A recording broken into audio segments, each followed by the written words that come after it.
Quality और consistent performance के लिए सिर्फ सिल्वर पंप्स एंड मोटर्स, नाम याद रखना। Good morning. હવે આપણે ડિસેમ્બરમાં શરૂઆત થઈ છે અને આપણે નવેમ્બરમાં હવે આપણે અંત આવ્યો છે, રાઈટ? તો નવેમ્બરના જે ઓટો સેલ્સના જે આંકડા સામે આવ્યા છે, સૌથી પહેલાં આપણે એની ઉપર નજર કરી લઈએ. તો સૌથી પહેલાં 3 વ્હીલર કંપનીથી આપણે શરૂઆત કરીશું.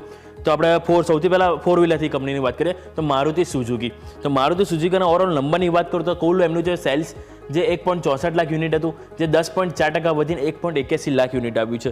કંપનીનું જે ડોમેસ્ટિક સેલ્સ છે જે 1.41 લાખ યુનિટ હતું, જે 8.6%થી ગ્રોથ થયું છે.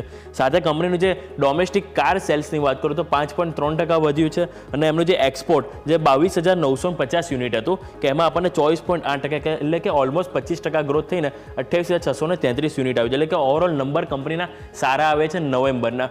જે બાદ ટાટા મોટર્સની વાત કરીશું તો કુલ સેલ્સ એમનું 0.8% માત્ર વધ્યું છે.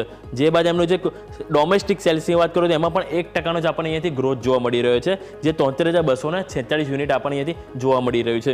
સાથે એમને જે કોમર્શિયલ વ્હીકલની વાત કરવા માંગીશ તો એમાં આપણને માત્ર 1%નો ઘટાડો જોવા મળે છે વધારાની જગ્યાએ. અને એમનું જે કાર સેલ્સની વાત કરું એમાં 2%નું જ આપણને અહીંયાથી ગ્રોથ જોવા મળી રહ્યો છે, કે જે આપણને 47,170 યુનિટ એમના દ્વારા વેચવામાં આવે છે. એટલે કે અહીંયા આપણને એ લોકો ખાસ પરફોર્મન્સ ટાટા મોટર્સમાં જોવા નથી મળ્યું.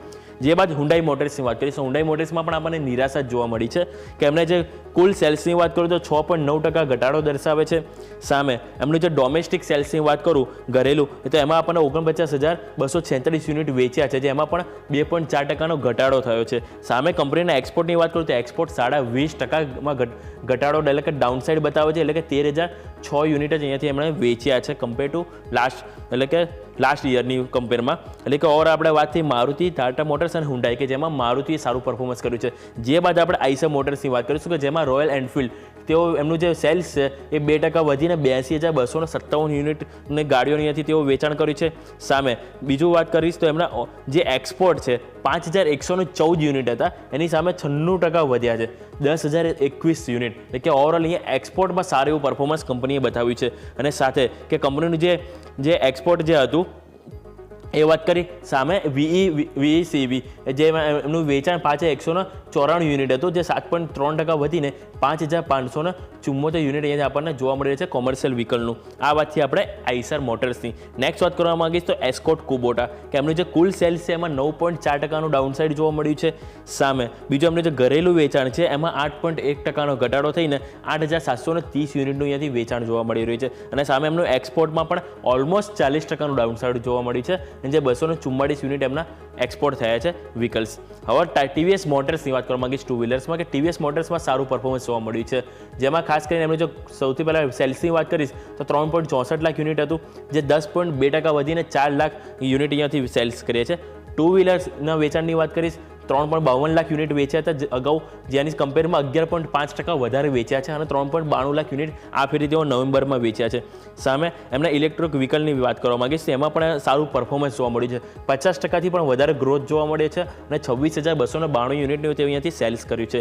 સામે એક્સપોર્ટ પણ 25% નિયરેસ્ટ વધ્યું છે અને 93,755 યુનિટ એમનું એક્સપોર્ટ જોવા મળ્યું છે. અને 3 વ્હીલર વેચાણની વાત કરવા માંગીશ એમાં પણ 27.6% અહીંયા ડાઉનસાઇડ જોવા મળ્યું છે, કે 3 વ્હીલર અહીંયાથી આપણને નિરાશા જોવા મળ્યું. પરંતુ ઓવરઓલ એમણે જે ટુ વ્હીલર અને ઇલેક્ટ્રિક સેગમેન્ટ એમાં સારું પરફોર્મન્સ આપણને લાસ્ટ યર પણ જોવા મળ્યું હતું અને આ ફેરી પણ એમનું કન્ટિન્યુઅસ સારું પરફોર્મન્સ એમનું જોવા મળી રહ્યું છે. એટલે કે આપણે 4 વ્હીલર્સની વાત કરીએ તો મારુતિ સુઝુકી અને ટુ વ્હીલરમાં આપણને TVS મોટર્સનું સારું પરફોર્મન્સ અહીંયાથી જોવા મળી રહ્યું છે. હવે TVS મોટર્સની વાત કરી છે તેમાં બીજા એક સમાચાર એ પણ છે કે એમની જે ડ્રાઈવ એક્સ મોબિલિટી એમાં તેમણે જે 7,914 શેર્સ ખરીદી અહીંયાથી તેઓ કર્યા છે, એટલે કે એમણે અહીંયાથી હિસ્સો વધાર્યો છે, જે 87.38% અહીંયાથી તેમનો હિસ્સો અહીંયા આવી પહોંચ્યો છે. અને આ એક એમનું જે બેક પ્લેટફોર્મ છે ડ્રાઇવેક્સ મોબિલિટી, અને જે MD અને ફાઉન્ડર જે છે એ જાણીતા F1 રેસર છે નારાયણ કાર્તિકેયન, આ જે કંપનીના ફાઉન્ડર એન્ડ MD છે. એટલે કે આ પણ અપડેટ છે TVS મોટર્સને લઈને.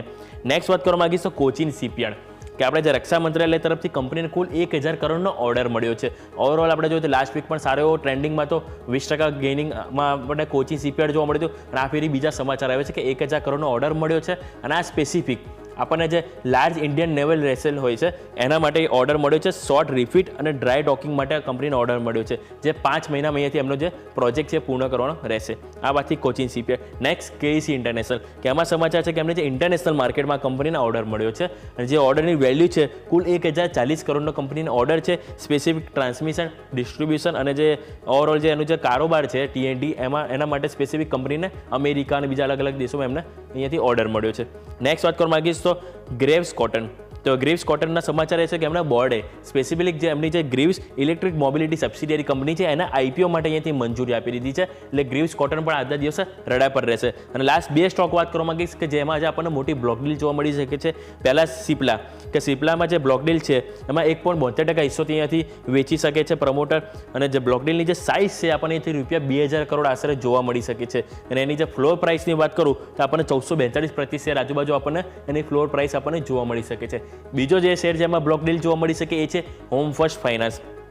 એમાં પણ પ્રમોટર બ્લોક ડીલ દ્વારા હિસ્સો વેચવા જઈ રહ્યા છે કે જે 14.7%, એટલે કે નિયરેસ્ટ 15% હિસ્સો તેઓ અહીંયાથી વેચી શકે છે. અને જે બ્લોક ડીલની જે સાઇઝ છે આપણને 1267 કરોડ અહીંયાથી જોવા મળી શકે છે. અને એની જે ફ્લોર પ્રાઇસની વાત કરું તો 968 પ્રતિ શેર છે એ આપણને ફ્લોર પ્રાઇસ જોવા મળી શકે છે. એટલે ઓવરઓલ આ દરેક સ્ટોક છે અને ખાસ કરીને આપણે જે ઓટો આંકડા જે ડિસ્કસ કર્યા અને એને લઈને આપણને નિફ્ટી ઓટો એટલે કે ઓવરઓલ ઓટો ઇન્ડેક્સમાં આપણને મોટી ઉથલપાથલ જોવા મળી શકે છે અને માર્કેટ રિએક્ટ કરી શકે છે. Over to yes.